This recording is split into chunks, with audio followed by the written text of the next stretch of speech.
They learned too late that some distress signals are not meant to be answered quickly, and some are answered only when survival itself is on trial. The research habitat Lysithea Station was not supposed to be afraid. It orbited a quiet yellow star beyond major trade lanes, surrounded by sterile observation platforms and soft-lit scientific vessels built for patience, not panic. Yet the alarms were screaming now, not with sound but with red light bleeding across every surface, and the stars outside the viewports were wrong, bent slightly as if space itself had flinched. Commander Halrex stood frozen at the central display, watching unknown contacts bloom across the tactical sphere like a spreading infection, each signature heavy, predatory, moving with the confidence of something that had hunted before. The station's shields shuddered again, not breaking but complaining, and that alone sent a chill through the bridge crew because Lysithea's shields had been designed to ignore cosmic storms and micrometeor swarms without effort. These hits were not accidents, they were tests. Someone out there was knocking, hard, and they were smiling while doing it.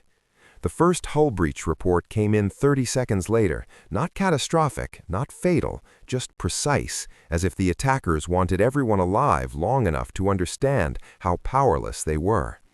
Halrex opened his mandibles to speak and found no words that would calm his people, because every species on that bridge knew the truth written into Galactic survival doctrine. Research fleets do not survive first contact with apex aggressors. The invaders identified themselves moments later, not with a hail, but with a broadcast that overrode every frequency, a cold declaration echoing through the station's systems. This system is now under reclamation. All assets will be seized. Resistance will be corrected. There was no anger in the voice, no threat, only inevitability. Around Halrex, scientists and navigators stared in silence, and somewhere deep in the station, a child began to cry, the sound carrying faintly through open comm channels like an accusation aimed at the universe itself. Halrex knew the playbook. Stall, signal nearby powers, offer data, offer territory, offer anything that buys time. He also knew the map. They were far from Allied space. Relief would arrive in days, maybe weeks. They had minutes. He turned to the communications officer, whose hands trembled despite her training, and said the words every commander hated to say. Prepare a distress signal. The officer hesitated, her eyes flicking to the navigation display, where warning sigils marked entire regions as avoided, quarantined, or simply unknown. Commander, priority list? Halrex swallowed. His species had cataloged distress hierarchies for centuries, ranking responders by speed, diplomacy, and acceptable collateral. One entry sat at the very bottom, flagged in gray rather than red. Not forbidden, but discouraged, annotated with a single unsettling phrase, last resort observers. Humans.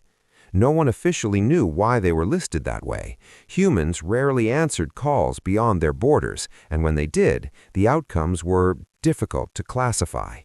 Halrex felt the station shudder again as another measured strike landed, closer this time, closer to life support. He stared at the star map, at the expanding ring of enemy vessels sealing off every escape vector, and then at the empty dark beyond, the border space where human territory began and where most charts lost their detail. To anyone, he said quietly, send it to anyone who can hear us.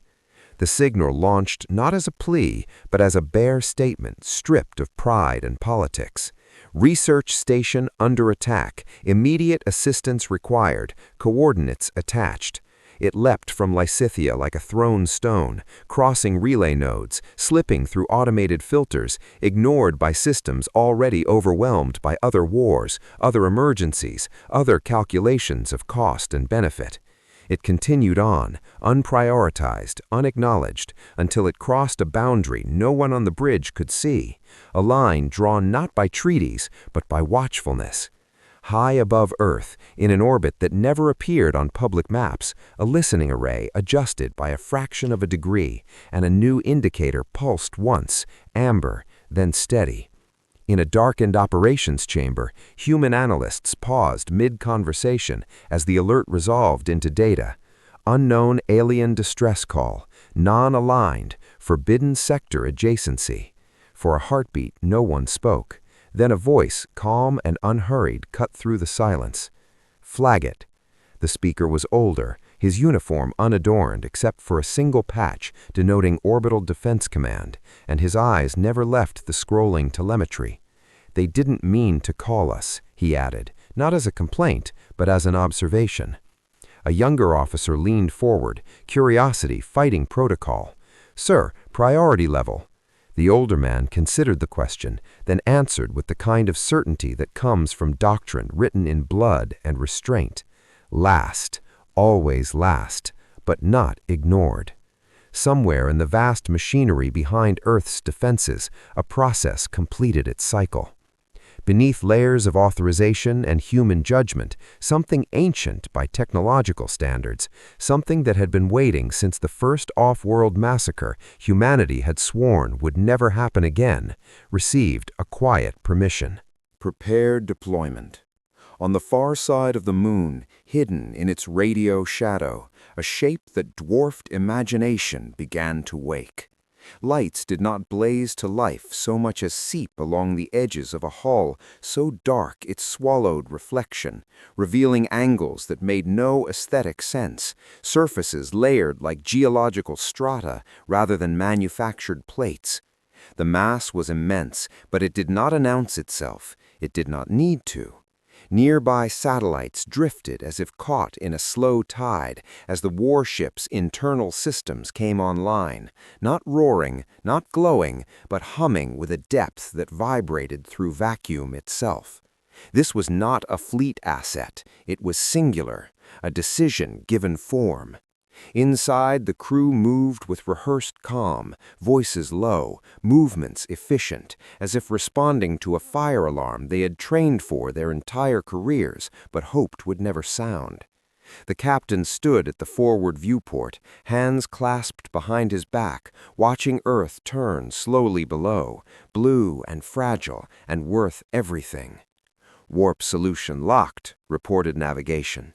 The captain nodded once. "Execute." Space did not tear or flare, it bent. Stars ahead of the warship elongated, not streaking but curving, as if making room. Then the ship was gone, leaving behind nothing but a subtle distortion that even human instruments struggled to quantify. Back at Lysithea Station, the situation had deteriorated from desperate to terminal. Enemy boarding craft detached from the larger vessels, sleek and armored, slipping through gaps in the station's defenses with surgical precision. Internal bulkheads sealed too late, power flickered. Halrex felt the station's artificial gravity fluctuate, a sickening lurch that sent equipment clattering. Reports streamed in, each one worse than the last, and through it all the invaders maintained radio silence, their earlier declaration hanging in the air like a verdict. Halrex ordered evacuation protocols he knew would not complete. He watched his people move anyway, because hope, however irrational, was still a duty. Then, without warning, every sensor on the bridge spiked. Not an explosion, not an energy surge, but an absence. Space behind the enemy formation dimmed, as if someone had painted over the stars with shadow. One of the junior officers whispered, unable to stop himself, "Commander, that's not on any chart." The enemy ships reacted instantly, their formation tightening, weapons powering up in unison, a predator's reflex honed by countless kills. Something emerged from the darkness, not rushing, not attacking, simply arriving. It was enormous, larger than the station, larger than the combined mass of the invader fleet, a black silhouette that seemed less like a ship and more like a region of space that had decided to move. There were no visible weapons, no shield flares, no identifying marks, just a hull so dark it made the void around it feel pale by comparison. For a long second, nothing happened. Then every enemy vessel opened fire. Beams of coherent energy and kinetic slugs slammed into the newcomer, lighting the darkness with violent color. Halrex braced himself for the sight of annihilation, for the brief tragic relief of knowing someone had tried to help and failed. The impacts faded. The massive shape remained, unmarked, unmoved. Silence fell over the battlefield so completely that even the station's damaged systems seemed to hold their breath. A voice spoke, not loud, not threatening, but present everywhere at once, translated seamlessly into every language on every channel. This engagement is suspended. You will cease all hostile action. The invaders hesitated, confusion rippling through their formation, then fired again, harder, desperate. The human ship did not retaliate. It shifted, not accelerating, but repositioning, appearing closer without crossing the space in between. Gravity around the nearest enemy cruiser spiked, and the ship folded inward, metal screaming silently as it was crushed into itself, not exploding, just ending. Panic erupted across enemy channels. Halrex felt his knees weaken as understanding dawned, slow and terrible. The humans had answered, and they had arrived last, not because they were slow, but because when they came, there was no appeal, no negotiation, only control. Somewhere, a viewer listening to this moment might feel the urge to stay, to hear what happens when restraint finally breaks. And that feeling, that pull, is the same one that grips the galaxy when humanity decides it has seen enough. The human voice returned, colder now, more focused. You attacked a distress signal within our observation zone. The words hung there, unfinished, like the edge of a blade. Halrex realized with a shiver that ran through every nerve that this was not rescue, this was judgment, and it was only beginning. The first thing the galaxy misunderstood about humanity was that silence meant hesitation. In truth, silence was how humans measured consequences. As the crushed enemy cruiser drifted apart in slow fragments, no explosion marking its death, the remaining invader ships scattered in reflexive fear, formations breaking as captains shouted contradictory orders across encrypted channels. Their weapons cycled, overheated, recalibrated, all useless gestures against something they could not target, could not define, could not even properly see. The human warship remained where it was, not pursuing, not pressing advantage, simply occupying space like a law of nature that had always been there and was only now being noticed. On Lysithea Station's bridge, Commander Halrex felt time stretch, every second heavy with questions he was afraid to ask. He had commanded vessels for decades, survived border skirmishes and pirate ambushes, but this was different. This was not a battle unfolding, this was a verdict being enforced. The human presence bent the battlefield without effort, and the invaders sensed it too, their confidence evaporating into raw instinct. One enemy frigate attempted a high-energy maneuver, engines flaring as it tried to slip past the human ship's shadow, and for a heartbeat it seemed to work. Then the space ahead of it refused.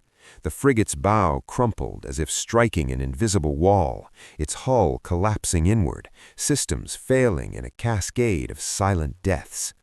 No debris field bloomed outward, everything fell toward itself, drawn into nothing. The message was clear even to those who did not understand the physics. Escape was a privilege the humans had not granted. A new transmission cut across the chaos, this one originating from the largest remaining invader vessel, its signal boosted to maximum, its tone strained but defiant. This sector is not under your jurisdiction. You have no authority here. For the first time, the human ship responded immediately. Authority is not claimed, the voice said evenly. It is exercised. Around the massive hull, subtle distortions rippled, barely visible, like heat haze against the stars. Lysithia's sensors screamed warnings they could not categorize, algorithms flagging impossible readings, gravitational gradients where none should exist, time dilation fluctuations too small to notice consciously, but large enough to terrify anyone who understood what they implied. One of Halrex's officers whispered, barely audible, "They are not firing weapons, they are rewriting conditions." The realization settled over the bridge like frost. This was not combat as the galaxy understood it. This was environmental control. The human warship was not engaging enemies. It was adjusting reality until enemies could no longer function. Panic finally overcame discipline among the invaders. Ships broke and ran in every direction, colliding with one another, clipping debris, their nav systems useless as local space twisted into unfamiliar shapes. A destroyer attempted a hyperspace jump, its drive whining as it tore open a corridor to elsewhere, and for a fraction of a second, its stern began to vanish. The human ship pulsed once, a subtle shudder that passed through the void like a held breath released. The destroyer snapped back into normal space, its drive core crushed to a singular point, the vessel imploding into a tight sphere of glowing wreckage before fading into darkness. No explosion, no warning, just correction. On Earth's orbital defense station, the same event registered as a green confirmation tick. "Containment successful," an analyst murmured, fingers dancing across a holographic display. The senior officer from earlier watched without visible reaction. "Maintain observation. Do not escalate." The words carried weight, a reminder of a line humanity had drawn for itself long ago. Back at Lysithia, Halrex forced himself to breathe, to think beyond awe and terror. He opened a channel to the human ship, his mandibles trembling despite his effort at composure. "Unknown human vessel, this is Commander Halrex of the Lysithia Research Fleet. We did not intend to involve your people." There was a pause, long enough that he feared he had overstepped, that this intervention came with an unspoken cost. The reply, when it came, was almost gentle. "Intent is irrelevant once a signal is heard." We assess need, not blame. Around them, the last organized resistance of the invader fleet collapsed. Entire cruisers went dark, their power systems stripped away as if switched off by an unseen hand.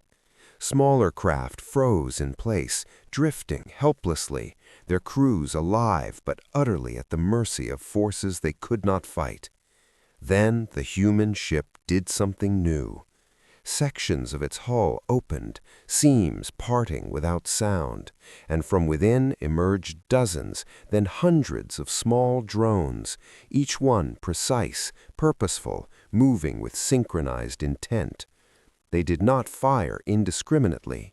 They targeted engines, reactors, command modules, disabling rather than destroying, leaving behind a graveyard of intact but powerless warships. The battle ended not with a final shot, but with silence, the kind that follows inevitability. On the bridge of Lysithia, no one spoke. They watched the drones complete their work and return, slotting back into the human ship as seamlessly as they had emerged. The massive vessel then turned, its attention shifting fully to the research station for the first time. Halrex felt exposed, studied, as if every secret, every flaw, every hope of his people lay bare under that unseen gaze. A communication request appeared on his console, marked with human identifiers that meant nothing to him. He accepted. "Your fleet is secure," the human voice said. "Remain stationary while we conclude containment."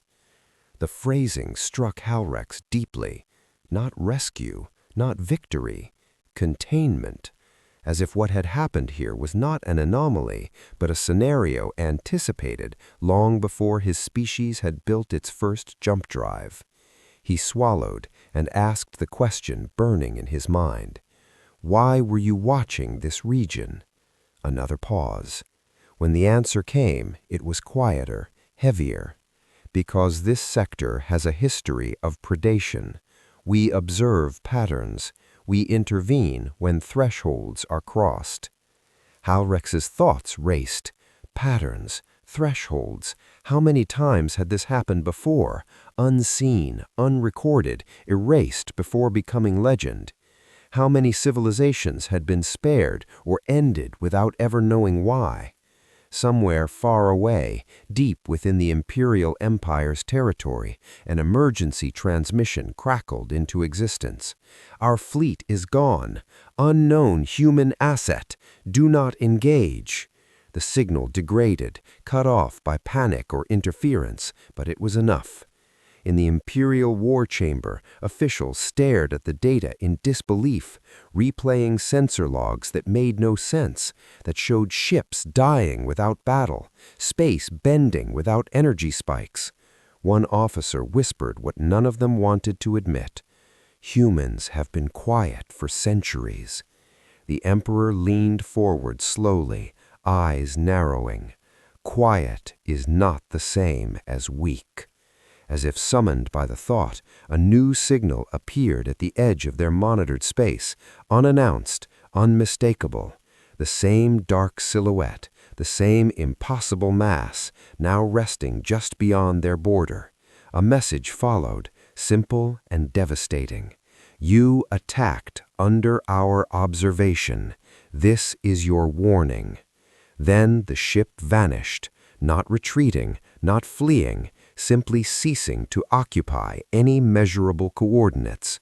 On Lysithea, Halrex felt a tremor of fear unrelated to immediate danger. The humans had not come to make allies. They had come to enforce something older and colder than politics. And as the stars slowly returned to normal, he realized the galaxy had just been reminded of a truth it preferred to forget. Some species do not rush to answer calls for help, because when they do, the universe changes. The galaxy reacted the way it always did when something it could not control revealed itself. First with denial, then with rumor, then with fear disguised as analysis. Within days of the Lysithea incident, fragments of data slipped through secure channels. Distorted sensor logs passed from one intelligence service to another, each copy more incomplete than the last. No one had a full picture, only pieces that refused to fit existing doctrine. Ships disabled without weapons fire, gravity behaving like a programmable variable, a single human vessel operating alone, unsupported, unchallenged. Official statements downplayed the event as an isolated anomaly, a misinterpretation of experimental technology, but unofficially, emergency councils convened across dozens of star systems.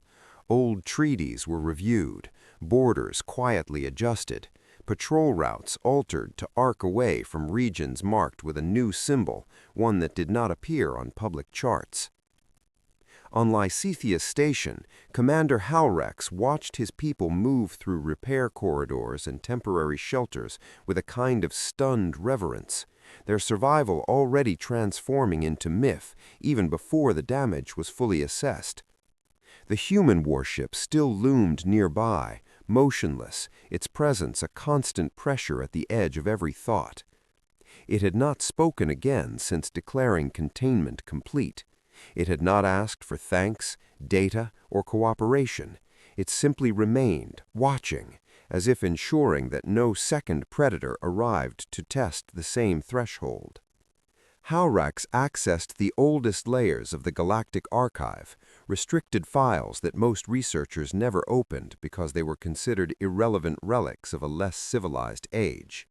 He searched for one term, driven by an instinct he did not fully understand. Deathworlders. The results were sparse, fragmented, many entries flagged as speculative or exaggerated.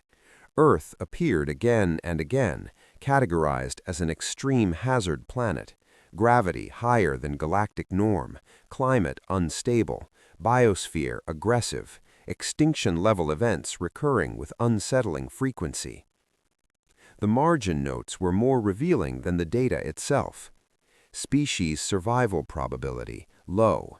Civilization growth, erratic. Psychological profile, unpredictable. Yet every update ended the same way. Status unchanged. Humanity persists. Halrex scrolled further, finding records of early human expansion, brief and cautious, followed by a long, deliberate withdrawal inward. No great empire, no crusades, no galaxy-spanning wars of conquest, just observation posts, listening arrays, and a pattern of non-intervention punctuated by moments of overwhelming, surgical force. The realization settled slowly, and then all at once. Humans did not avoid the galaxy because they were afraid of it. They avoided it because they were watching it. A soft chime interrupted his thoughts as a new communication request appeared, originating from the human ship. Halrex hesitated before accepting, acutely aware that every word spoken now might echo far beyond this moment. "Commander Halrex," the human voice said, unchanged, calm as ever. "Your evacuation protocols were incomplete. Do you require assistance stabilizing your station?" The question stunned him. After what they had done, after the demonstration of power that would fuel fear for generations, they were offering help like any other responder.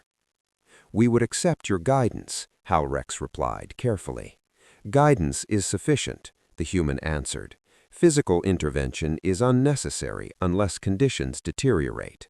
Moments later, Lysithia's systems received a stream of data, elegant and efficient, showing optimized repair sequences, stress redistribution models, and power stabilization techniques that bordered on revolutionary, but were presented without commentary, without claim of superiority.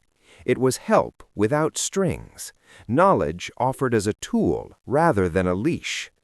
As engineers began implementing the recommendations, Halrex allowed himself a question he had been holding back. Why intervene at all? The galaxy fears you. You gain nothing from this. This time, the pause was longer. When the human spoke again, there was something beneath the neutrality, a weight earned rather than programmed. "We gain continuity.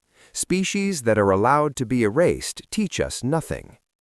The words sent a shiver through Halrex, not because of their cold logic, but because of the implication. Humans studied extinction the way others studied art or economics, not out of fascination, but out of necessity.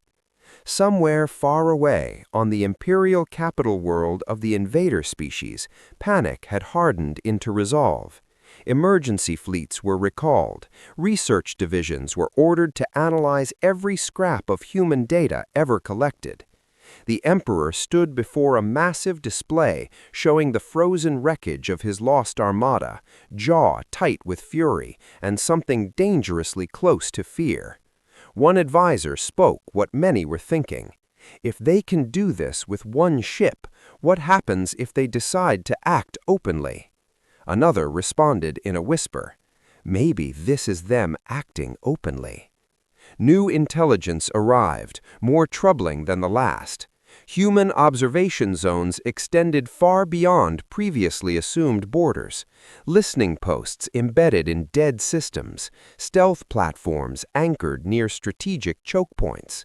Humanity had not been absent, it had been everywhere, quietly. The Emperor issued an order that would have been unthinkable days earlier. All operations near human-monitored sectors are suspended. Reroute expansion. Avoid provocation. The Empire would survive by retreating from a war it never realized it was close to starting. Back at Lysithia, the human ship finally began to move, not away, but into a higher orbit, its silhouette shrinking against the stars. A final message arrived, brief and unceremonious. Monitoring will continue remotely. Resumed normal operations. Then the vessel faded, not through a visible jump, but by slipping out of measurable space as if it had never been there at all. In its absence, the station felt strangely exposed, like a forest clearing after a storm passes.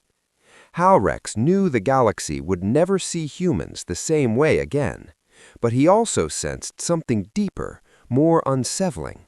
This intervention had been restrained, calculated, almost gentle, which meant there were other thresholds, higher ones, that humanity had not yet allowed anyone to cross. And somewhere, beyond charts and treaties, forces were already moving that might test those limits sooner than anyone expected. The first sign that the galaxy had not learned its lesson came quietly, hidden inside trade data and population metrics, the kind of information most empires skimmed past in favor of fleet movements and weapons output. Entire frontier systems began to thin, not destroyed, not conquered, just emptying. Colonies went dark without distress calls. Mining outposts transmitted routine status updates right up until the moment they stopped existing as communicative entities. No debris, no radiation spikes, no refugee traffic. At first, the disappearances were written off as economic collapse or local unrest, but the pattern grew too precise to ignore. The missing systems formed arcs, slow curves across the spiral arms, like something tracing a route only it could see. On Earth, the listening arrays noticed immediately. Analysts flagged the anomaly not because of what was happening, but because of what wasn't. No fear, no chaos, no screams for help. Whatever was moving through those regions was not hunting in panic or hunger. It was harvesting deliberately. In the orbital command station, the senior officer studied the projections in silence, while younger staff whispered theories that died quickly under his gaze. Finally, he spoke. Increase passive monitoring. Do not deploy assets. The order raised eyebrows, but no one challenged it. Humanity had learned long ago that reacting too early revealed more than it protected. On Lysithea Station, life had settled into a fragile normalcy. Repairs were complete, research resumed. Yet Commander Halrex felt the tension beneath every routine report, the unspoken knowledge that survival had not returned them to innocence. He was reviewing stellar survey data when a private channel chimed, coded with priority markers he had only seen once before. The human ship's designation flashed briefly, then resolved into a secure link. Commander Halrex, the voice said, unchanged yet somehow heavier. We require access to your long-range anomaly records. Halrex did not ask why. He granted access immediately, watching streams of data flow toward human systems far beyond his comprehension. After a moment, he ventured a question. Is this related to the disappearances? Yes, the human replied, and to a threshold we hoped would not be tested so soon. The word threshold again. Halrex felt a chill. What kind? The answer did not come at once. When it did, it was blunt. Predation at a scale that destabilizes continuity. Before he could respond, the channel closed. Across the galaxy, other conversations ended just as abruptly. Ancient councils that had not convened in centuries found their chambers filled again, delegates arguing in hushed, fearful tones. Some demanded joint military action, others argued for appeasement, for concessions to whatever force was consuming the frontier. A few, the oldest among them, asked a different question. Where are the humans? As if summoned by that thought, reports began filtering in from systems bordering human-monitored space, shadows moving against the stars, subtle gravitational shifts, ships disappearing from sensors for seconds at a time before reappearing kilometers off course. Not attacks, warnings. In the imperial capital of the Predator Empire humbled at Lysithea, the Emperor listened to intelligence briefings with a clenched jaw. His advisors spoke of a new threat, one that dwarfed previous losses, but he heard something else beneath their words. Relief. Whatever was coming, it was not human, and that meant, terrifyingly, that humanity might already be preparing. The relief did not last. A deep space observatory transmitted a final, panicked burst before going dark, its last images showing a structure emerging from interstellar void, vast beyond scale, its geometry wrong in ways that hurt to perceive. Not a ship, not a fleet, a migration engine, dragging entire regions of space with it like a net. On Earth, alarms finally sounded, not red, but white, the color reserved for existential evaluation. The senior officer straightened, his expression unreadable. Notify strategic continuity, wake the observers. Somewhere beyond the moon, more than one dark shape stirred. On Lysithea, Halrex stood alone on the observation deck, watching stars he no longer trusted. He understood now why humans answered last, because what came after them was worse. And if humanity was moving from observation to preparation, then the galaxy was closer to the edge than anyone had dared to admit. The galaxy had always believed extinction came loudly, with fire and screaming fleets, with histories ending in explosions bright enough to be remembered. What approached now came quietly, and that silence was what finally broke humanity's restraint. Across Earth's hidden infrastructure, systems older than most interstellar civilizations shifted state, their design philosophies rooted not in conquest, but in survival under impossible odds. Strategic Continuity Councils convened without ceremony, their members already present before the alarms finished propagating, as if they had been waiting for permission to worry. The senior officer stood at the center of the chamber as projections formed around him, showing the advancing anomaly in brutal clarity. Entire sectors dimmed in its wake, stars still burning but disconnected, cut off from the web of causality humanity had spent centuries mapping. "It is not an invasion," one analyst said, voice tight. "It's a process," another added. "It's selective. It's learning which systems resist extraction." The officer nodded once. "That makes it a predator, and predators can be studied." On Lysithea Station, Halrex felt the shift before any official notice arrived. The background hum of the station changed pitch, not audibly but perceptibly, like pressure building before a storm. Long-range sensors that had been blind for months suddenly lit up with impossible clarity, as if someone had cleaned the lens of reality itself. Human data streams flooded in again, more urgent now, layered with access permissions Halrex had never seen granted to a non-human commander. He watched projections of the migration engine's path and felt a cold certainty settle in his core. It was coming closer.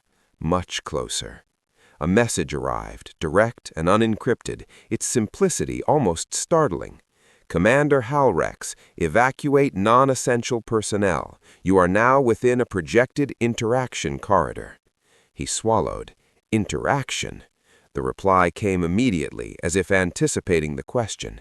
"We do not yet know if interaction is avoidable." Around the galaxy, panic finally surfaced. Trade routes collapsed as ships diverted en masse. Military alliances fractured under the strain of incompatible doctrines and mutual suspicion. Some species attempted to communicate with the advancing phenomenon, broadcasting greetings, warnings, threats, prayers. None received a response. Others turned to humanity openly for the first time, emergency petitions flooding channels once reserved for myth and rumor. Earth did not answer them, not yet. Instead, something unprecedented happened. Human observation ships began to appear openly, not one, but many, emerging at key nodes across civilized space. They did not form fleets, they formed a lattice, positions chosen with mathematical elegance, each ship a fixed point in a growing framework that spanned light years. The galaxy watched in awe and dread as the pattern became clear. Humanity was not mobilizing to attack, it was building a boundary. In the imperial capital, the emperor stared at the unfolding display, his earlier humiliation forgotten in the face of something far larger. One of his advisors spoke softly. "They are enclosing us." "No," the emperor replied, voice hollow. "They are enclosing it." Back at Lysithea, Halrex received a final update from the human vessel that had once saved his people. Its tone was unchanged, but there was no hiding the gravity of the message. The threshold has been crossed.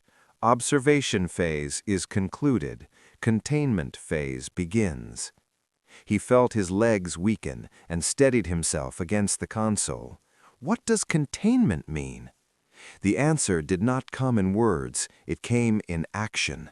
Across the lattice, human ships activated in unison, space between them tightening, not physically, but conceptually. The migration engine's advance slowed, not because it had been struck, but because the rules governing its movement were being renegotiated. Stars near the boundary warped, their light bending inward, time slipping just enough to matter. The phenomenon responded for the first time, altering its structure, adapting, pushing harder. Several human ships vanished from sensors, their signatures collapsing into unreadable noise. Casualty reports did not appear. Instead, new points lit up elsewhere in the lattice, repositioned, unbroken. Humanity absorbed the pressure and adjusted. Halrex understood then that this was not a battle meant to be won quickly. This was a struggle measured in principles, not firepower. A voice echoed across secure channels, broadcast intentionally wide, reaching allies, rivals, and onlookers alike. "This is a containment advisory. Remain clear of marked regions. Do not interfere. Observation is no longer safe." The migration engine shuddered, its path deviating for the first time, and something like anticipation rippled through human systems. In the command chamber above Earth, the senior officer exhaled slowly. "It's resisting," he said, "which means it recognizes us." A younger analyst looked up, fear plain on her face. "Is that good?" The officer's expression hardened. "It means we're no longer invisible." And far beyond the lattice, deep within the anomaly's vast, incomprehensible structure, something adjusted its course, not away from humanity's boundary, but directly toward its strongest point. Recognition was the most dangerous phase of any encounter. Humanity had learned that lesson not from the stars, but from its own history, from every predator it had ever faced that learned how to hunt back. As the migration engine altered its trajectory toward the densest node of the containment lattice, human models updated in real time, projections branching into thousands of futures, most of them grim. On Earth's command station, the senior officer watched the probability curves collapse inward, narrowing toward outcomes that could no longer be avoided. "It is testing us," an analyst said quietly. "No," he replied, "it is acknowledging us." Across the lattice, human ships adjusted, their positions shifting by infinitesimal margins that nonetheless changed the geometry of space on a colossal scale. To outside observers, it looked like nothing was happening. To those who understood, it was everything. On Lysithea Station, Halrex struggled to keep his people calm as evacuation craft departed in steady streams, their drives flaring like sparks against a darkening sky. He had never imagined issuing orders under these conditions, with the laws of physics themselves subject to revision without warning. Human channels remained open, data flowing freely now, no longer filtered for simplicity. Halrex glimpsed concepts his science teams would spend lifetimes unraveling, if they survived. He saw that containment was not a wall, but a conversation written into space-time, a set of constraints imposed so gently that only something operating at the same level could even notice. The migration engine noticed. Space around it thickened, resistance increasing as if it were pushing through deep water. Entire star systems behind it vanished, not destroyed, but excised, removed from causal contact like thoughts deliberately forgotten. The galaxy watched in horror as maps lost pieces of themselves. Calls for help flooded every channel, desperate now, stripped of pride and protocol. Humanity still did not answer them all. It could not. To intervene everywhere would be to shatter the lattice. This was the cost of answering last. In the imperial capital, the emperor addressed his council, his voice steady despite the fear in his eyes. "We will comply with all human advisories. We will not approach the boundary. We will not provoke." His words carried the weight of surrender, but also of survival. For the first time in imperial history, conquest was no longer a viable strategy. Survival required restraint, a lesson humanity had learned painfully long ago. At the heart of the lattice, the strongest node began to glow, not with light, but with increased informational density. Sensors screamed as readings exceeded theoretical maximums. One human ship there did not reposition when the pressure spiked. It held. On Earth, a warning tone sounded, low and insistent. "Structural stress approaching tolerance," an automated voice reported. The senior officer closed his eyes briefly, then nodded. "Hold position." The order rippled outward, locking the lattice in place. Howrex felt the moment like a physical blow, gravity surging, then stabilizing as the migration engine pressed against the boundary and, for the first time, failed to advance. The phenomenon reacted violently, its structure unfolding into new configurations, each more alien than the last. Energy that was not energy lanced outward, probing, testing, searching for weakness. Several human ships flickered, their signatures dimming. One vanished entirely. Gasps echoed across every observation deck in the galaxy. Had humanity finally met something it could not contain? The answer came seconds later as a new signature appeared where the lost ship had been, altered but intact, its presence sharper, more defined. "Adaptive redeployment complete," a human voice announced calmly. The lattice held, but at a cost now visible even to non-human eyes. Time dilation near the boundary intensified, seconds stretching into minutes, minutes into hours. Crews aged, systems strained. Humanity was paying for every inch of containment with something more precious than ships or lives. They were spending time. On the Scythia, Howrex realized the implication with dawning dread. "They are anchoring it with themselves," he whispered. Humans were not just enforcing limits, they were binding the migration engine's movement to their own frame of reference, forcing it to acknowledge their existence as a constant. It was a gamble born of a species that had survived by making itself impossible to ignore. Deep within the anomaly, something shifted again, not in anger, but in calculation. The migration engine began to change shape, concentrating, focusing, as if preparing a response not of force, but of adaptation. On Earth, the senior officer straightened. "It's learning faster now," he said, "which means our window is closing." The lattice trembled, stars warping violently along its edges, and for the first time since humanity had revealed itself, a new signal appeared, not translated, not broadcast, but felt, a pressure in the mind that carried intent without language. The migration engine was no longer just resisting containment, it was preparing to communicate. Communication without words was the most dangerous kind. Across the galaxy, species listened to distorted energy pulses and anomalous readings, trying to interpret the silent messages streaming from the migration engine. To human sensors, the signals were far more than noise. They were algorithms, predictions, adaptations, patterns that required comprehension before response. On Earth's command station, the senior officer and his analysts absorbed the data in a silence that weighed heavier than any alarm. Every human ship within the lattice pulsed in harmony, their subtle distortions reinforcing the boundary, turning physics into language, turning presence into authority. Howrex watched the display on Lysithea and felt the pressure like gravity itself pressing against his chest. The migration engine was intelligent, but it was learning that intelligence could not bend reality as humanity could. Each attempt to shift or escape was countered, not with destruction, but with manipulation. Space folding, time stretching, probability fields adjusting, until the invaders' strategies became irrelevant before they could be implemented. Humanity did not fight with fleets. Humanity fought with inevitability. For days, the battle, or what the galaxy still called a battle, continued in ways unseen. Sensor readings fluctuated beyond known physics. Stars blinked in and out of predictable positions. Ships' trajectories warped like threads caught in a cosmic loom. Commanders everywhere began to whisper the same word: impossible.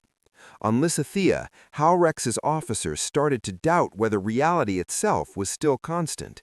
Engineers reported their instruments struggling to function, mathematical models failing to converge, and through it all, the human voice remained calm, guiding, coordinating, anchoring. "Containment is holding," it said. "Do not panic. Patience is part of strategy." Humans had survived millennia of chaos on Earth. Now, that same instinct was being applied to the galaxy. The migration engine's responses became more complex, more subtle. It attempted to test human coordination with microshifts, adjustments invisible to lesser sensors, and yet every probe was nullified, every adaptation absorbed.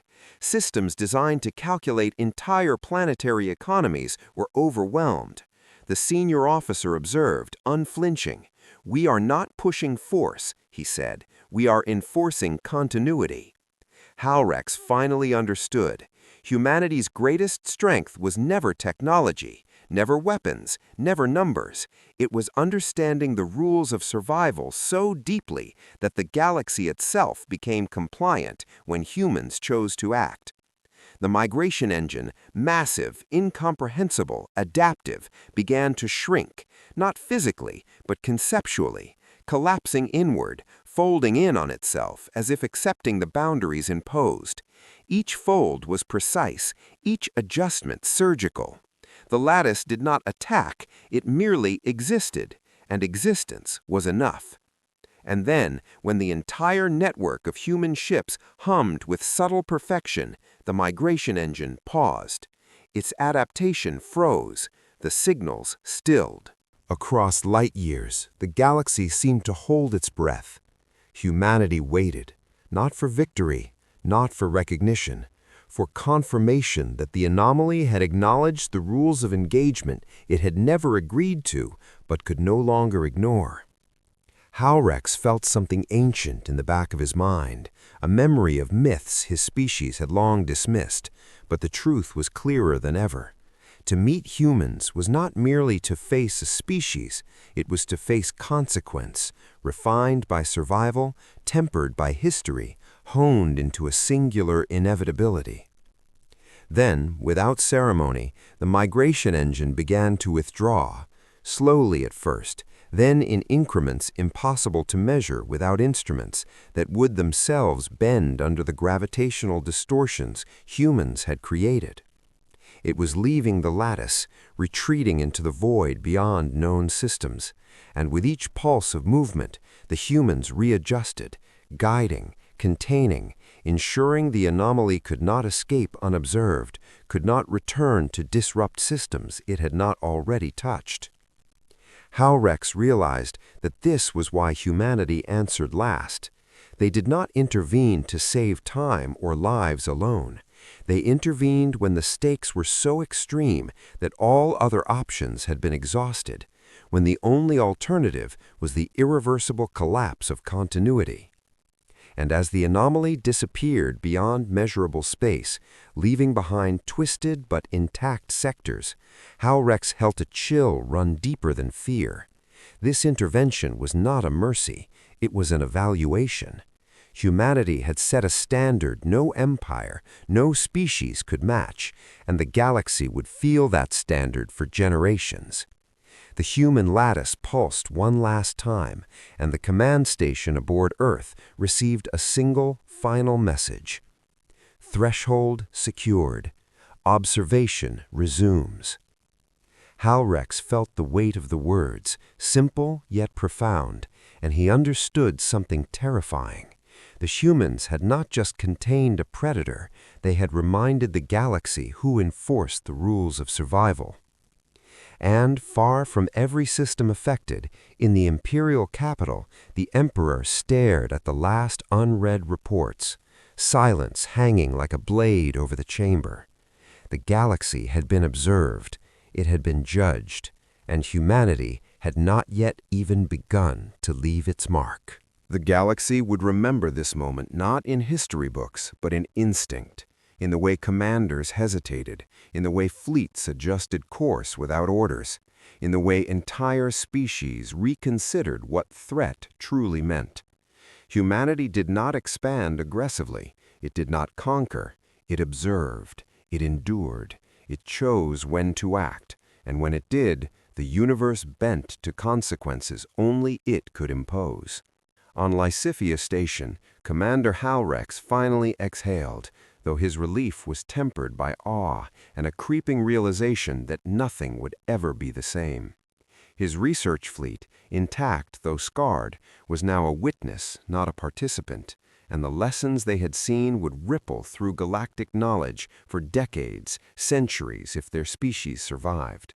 The human warship, that singular, incomprehensible vessel, returned to Earth's orbit and slipped behind the moon, engines powered down, hull lights dimmed, presence concealed once more. Its crew moved with calm precision, recording every signal, every shift, every whisper of cosmic anomaly, yet their faces betrayed nothing. No triumph, no pride, only duty sharpened by survival, refined by centuries of chaos endured. Beyond the lattice, the migration engine, the anomaly, the predator, or whatever it truly was, retreated into deep space, altered and constrained. Its structure carried the memory of humans' intervention. The galaxy could measure the damage, it could chart the affected space, but comprehension was another matter entirely. Humans had intervened, yes, but not to conquer, not to destroy. They had answered a call never meant for them, and in doing so, they had reshaped expectation itself. Rumors spread faster than any fleet. Trade ships, scouts, and long-range transmissions carried stories that could not be verified, only feared.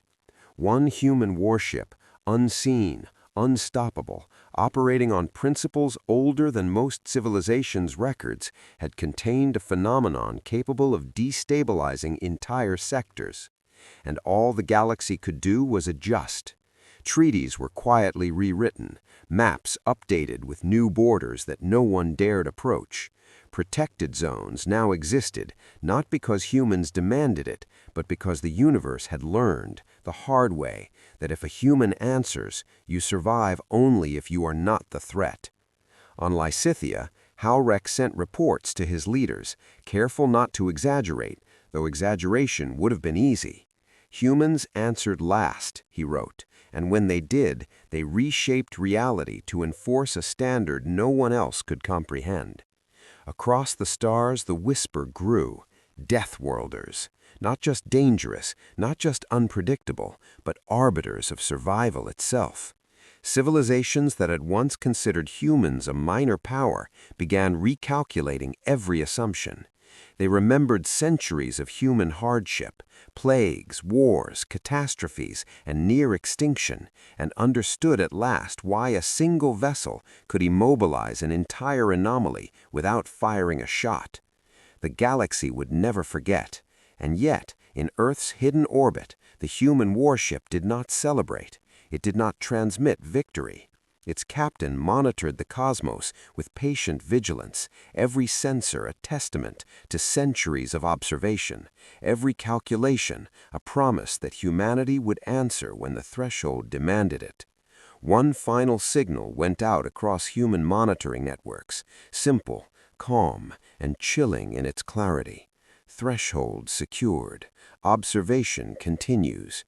Do not interfere. And with that, the galaxy understood what no one had anticipated. The most dangerous species in the cosmos were not those that sought war, but those that survived it. They did not seek to conquer, only to endure. They did not attack, only to protect. They were patient, precise, and utterly relentless. And the message was unmistakable. Send an SOS into the void. Answer it carefully, because sometimes the species that comes last is the one you hope never arrives first.